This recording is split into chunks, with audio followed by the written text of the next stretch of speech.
Hello Taurus, welcome to the Plaid Sheep Oracle. I've been pulling card from my Wisdom of the Sacred Bee Oracle deck. And what's so interesting about your card is that it's this soul journey. But what's in the visible underlying is this tangible card. And then at the bottom of the deck, we have Quintessence, which is, sort of the ultimate expression of something, the quintessence of something. So, and actually below this, we have dreams and passion, and also actually sensuality. I'm going to stop there, although I could probably continue. So there's something here about you finding your quintessence, your earthiness, your tangibility, being really Taurus, as you are Taurus. What is Taurus for you?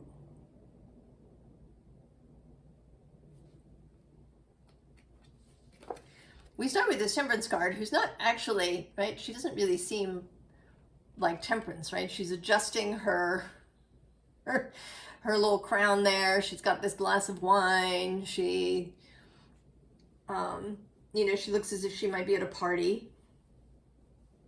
Right, in somebody's fabulous yard. She doesn't really have the, kind of the feeling that Temperance often does. For me, sometimes the word temperance, makes me squirm a little bit. There's a feeling of excess virtue in that. Virtue, frugality, of, a temperate expression, that you never get upset, or you never, and it of course doesn't always have to mean that. That's a perspective. But it may be that you've been doing that in some way, because the thing that we have at the bottom of the deck is this two of fungi. Right, this balancing act that maybe you have been, maybe you've been too moderate in some way. Actually, I think moderation and everything, including moderation. That in some way you've been closing something down. Every sign has some aspect that could be shameful, or that we, society deems shameful. And with Taurus, that can be materiality. It can be, lushness, luxuriousness, hedonism that's, condemned. That we, that Taurus maybe focuses too much on the physical or on their own pleasure, or, all of these things. And so maybe you have been consciously or unconsciously really holding yourself back, because the card underneath this one is the Eight of Aether, that Eight of Swords, self-imprisonment card. But then we have the Empress, right? Your Venusian expression. And although these readings are intended to be timeless, they're connected to the current energy. And we just had this full moon in Pisces, which is sextile Taurus, and is also a place where Venus is said to be exalted, as she's an honored guest in that space. And then we're going to have a solar eclipse in Libra, which is Venus's other home. So there's a lot of opportunity. There may be a real energetic opening to release some aspect of yourself, some, very sensual Taurian aspect of yourself. And then we have this Two of Pentacles. And I'm reading this as something that you want. Could be a person, could be a situation, a mode of living, something that feels really right to you. Your counterpart in some way. But what's wanted here is this King of Combustion, Leo, showing up. Leo has just been all over the place in readings. And I think that maybe it's less to do with Leo per se, and more with this ability that Leo has to express, to be magnetic, effortlessly. Right? People are drawn to the Leo-ness in all of us. When we are magnetic, that's our Leo aspect coming up. And then that leads to the Ten of Pentacles. So fulfillment and joy and all of these things with whatever this counterpart is. Whether it's a person, a job, a thing, a place, whatever it is. And so then we have the Sun, more self-expression. And with Apollo here, a sense of truth, really of clear seeing. It was Apollo's temple that was the most famous oracle site at Delphi. This sense of truth. Another thing that's popping into my head, Apollo's twin sister is Artemis. She actually helped him be born, and she is associated with the moon. So there's another nod to this sun-moon thing. Also to seeing clear something that may have been hidden in the past. Below the Sun, we have this Page of Pentacles, this Lady of Pentacles. It's a student energy, a beginner's energy. And it may be, that there's a whole bunch of Taurus kind of aspects of yourself that you've kept in a tight rein because of, whatever stuff happened to you, whatever teachings you had. But then we have the Lady of Swords, Page of Swords. This new thing coming in, a new song that's being sung, that is getting through, that the door has opened for this. Uranus has been passing through Taurus since 2018, 2019. And stuff that happens in Taurus tends to take time to unfold. Not always. Sometimes you can have a landslide or an earthquake. But often, Uranus moving through Taurus generally isn't a lot of really sudden events. Or sometimes there's a long lead up and then there's a sudden event that happens. And, but if you look back, you can kind of see the buildup. And so it could be that this set of eclipses brings in something sudden, but that there's been a long lead up. Then we have this Nine of Swords, right? The mental perseveration, anxiety, worry. But he's being led away. And I always see this not as a, right, not as a line that's attached to the 10th sword, but as the red thread that Theseus used to get in and out of the labyrinth.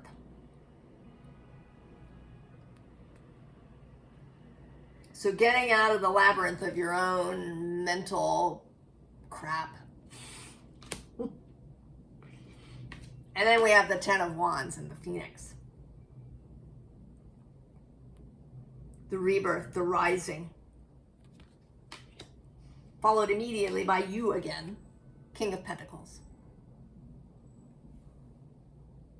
And feeling, feeling confident. I was listening to someone talk this morning about an experience they had.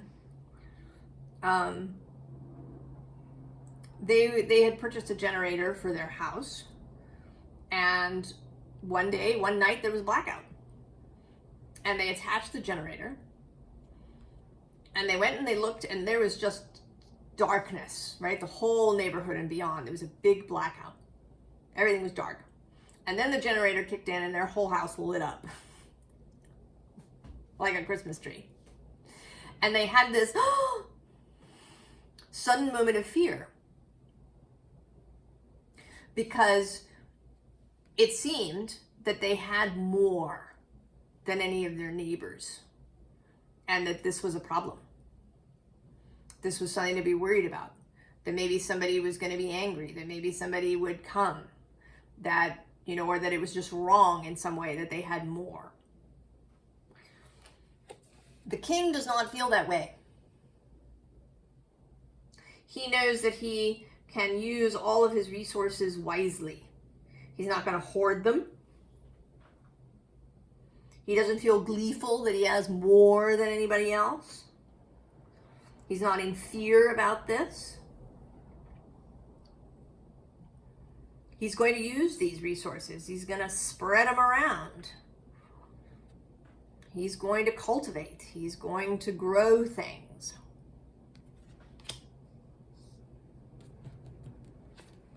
And then we have the moon.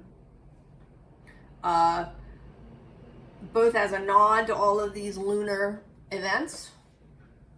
Also the day that I'm recording this and the day that this comes out, actually, the moon is in Taurus.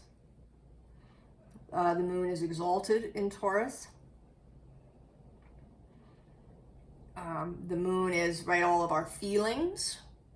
And then in tarot, it's also what we can't see, the mystery, the uncertainty, the willingness to be uncertain about how people might react to you now. But if you're the king, then you're not going to get all up in your head about that. It's not your responsibility. If you move from your integrity, with honesty, with probity, then none of, what other people are feeling about this is your responsibility. Now, interestingly, what we have then is the 7 of water. And I think this is people coming to your water hole. That you are going to become, right, like Leo, more magnetic. But instead of being drawn to a fire, here they're being drawn to this earth and water landscape. Although we do have the messenger of fire under there. The call going out, right? And people gathering. They're coming to gather at your water hole, Taurus. They're going to be drawn in by you. And part of what they may be drawn in by, right here at the bottom of the deck, we do have this Ace of Fire, a new, right, the bonfire. Your new inspiration, your new idea, right, this thing that's glowing behind you. But also, part of what's glowing behind you is that you've set fire to the past.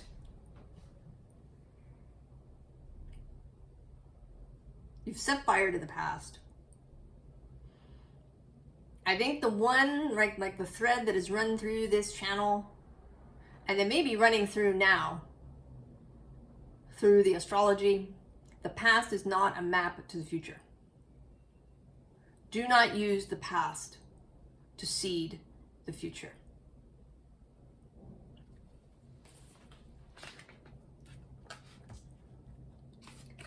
So then we have the sun again, this time with this gift, this beautiful gift. The gift of the sun, the gift of light, the gift of clarity, the gift of shining on others. You know, the Leo bonfire lights other people too. It shares this light so they can go and light their own bonfires if they want to.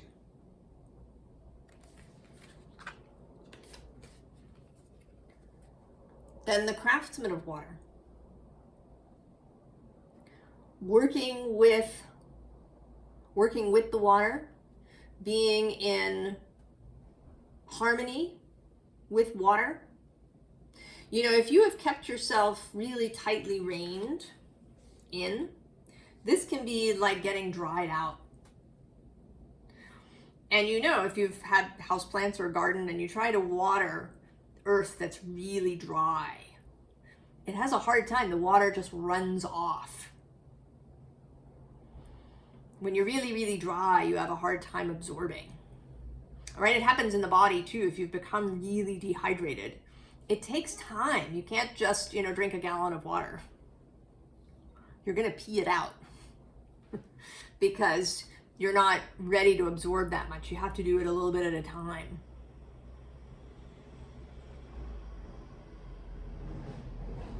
And sometimes you may have to include other things,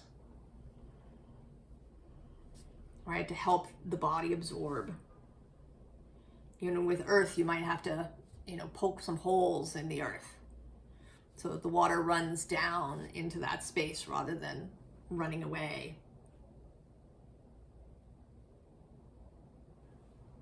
So learning to really work with the water to allow yourself to be fully quenched. All right, because then we have this 8 of water, which is definitively less about where you're leaving from and more about where you're going. And allowing instinct to guide you, right? Allowing your Taurusness to guide you in what Taurus is for you and how you express that. So then we have surrender to the sweetness. Venus energy, pleasure, joy, make love to life. Right? Allow all that water in. The bottom of the deck is birth mysteries. What are you being called to create? What is being born? You know, that's kind of a thing too. That's a, right, birth has an aspect of the Taurus Scorpio mysteries, right? Like conception is the Aries Libra mystery, right? The singular, we have the single egg and the single sperm, and then they come together as Libra. But then in Taurus, there is, right, there's the Scorpio where everything grows, where, you know, where we're in the mystery, where we're in this watery space of the womb, where the seed, you know, the components of the seed are inside. And then water arrives and there's this mixing, and then the seed sprouts and breaks through the earth, or the baby is born. Right, moving into Gemini where the baby takes a breath.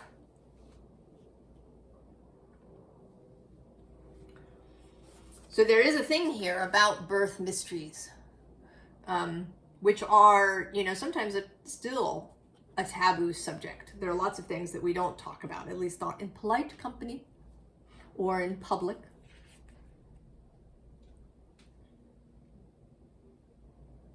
So ways that, right, that there's shame around these things too.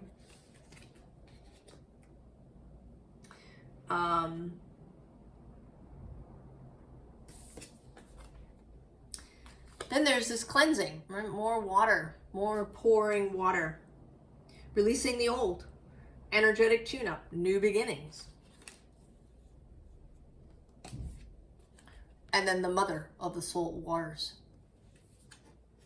Passion, wild love, open your heart, let love in.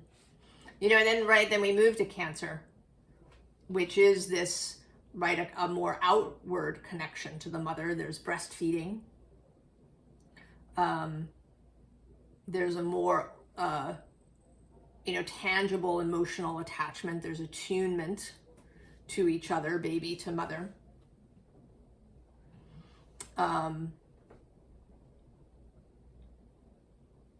Right, a kind of realm. Cancer lives in these, right, these intertidal zones where things mix and the water moves in and out, the waves move in and out.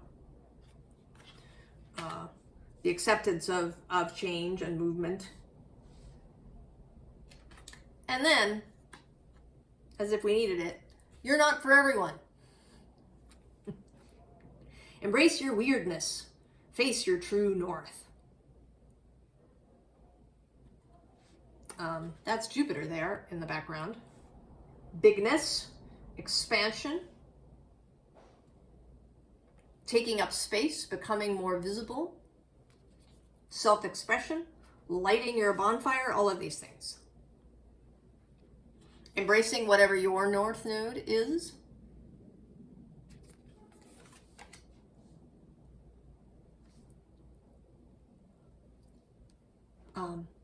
Formal advice. Not surprised at all. King of Wands. Leo coming through. Self-expression. Without apology of any kind. There's nothing to apologize for when you move in integrity. Right? Self-expression doesn't mean trampling other people or being louder than anybody else or you know, wanting other people to remain in the darkness. Below that we have renounce, right? This 8 of Cups repeating. And then the bottom of the deck is this 9 of Pentacles, gain. So gaining things and doing so unapologetically. Right? Earning more money, receiving more resources, receiving more attention, having greater health. And finding people with whom you can share this, who are going to be excited for you, even if you have more of something than they have.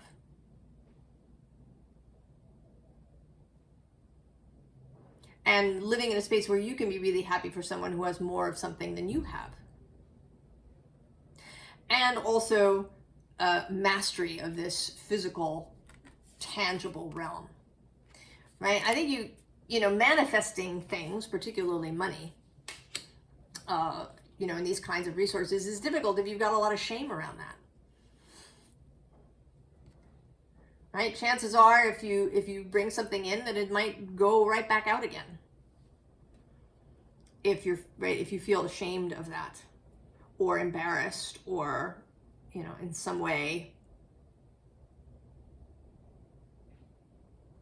wrong. Next to that is strength. More Leo if we needed that. Also personal strength. The strength of conviction. The strength of belief. We get the Princess of Discs. This is this Page of Discs student, novice energy. You know, give yourself time, right, to reach kingship. That's where you're headed. It doesn't have to happen instantly. Ten of Wands again, right, with this oppression. Leave, just leave. Leave the space. that's not working. And I think this is more about an inspirational or mental space, probably.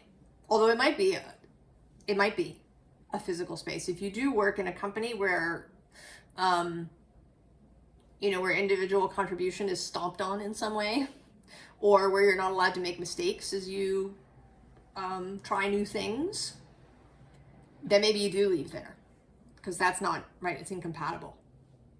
And it may happen organically as you embrace yourself unapologetically as the Empress, as the King of Pentacles, as the King of Wands, as the Moon, perhaps. You may just organically move somewhere else. You may yourself be magnetized to those people that would be really excited about that. So then we have peace with this Two of Swords. Right, be at ease. This is not about a battle. This is not about having to bull your way through something. You can achieve this change, this new self-expression, this new, approaching this quintessence of yourself, or at least of your Taurusness. It might be that you have Taurus Venus or Taurus Mercury, that there is this, right? We all have Taurus somewhere, that you don't have to fight your way through. It's a matter of making choice after choice after choice in alignment with this. And then Judgment. When the end comes, right, with the Ten of Wands, Nine of Swords, Ten of Wands, let it happen. Be excited about it. Be excited about the movement, about the new thing.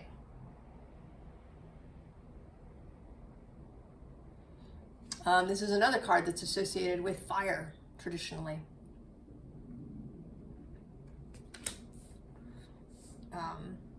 This may also be about, sort of keeping your fire burning.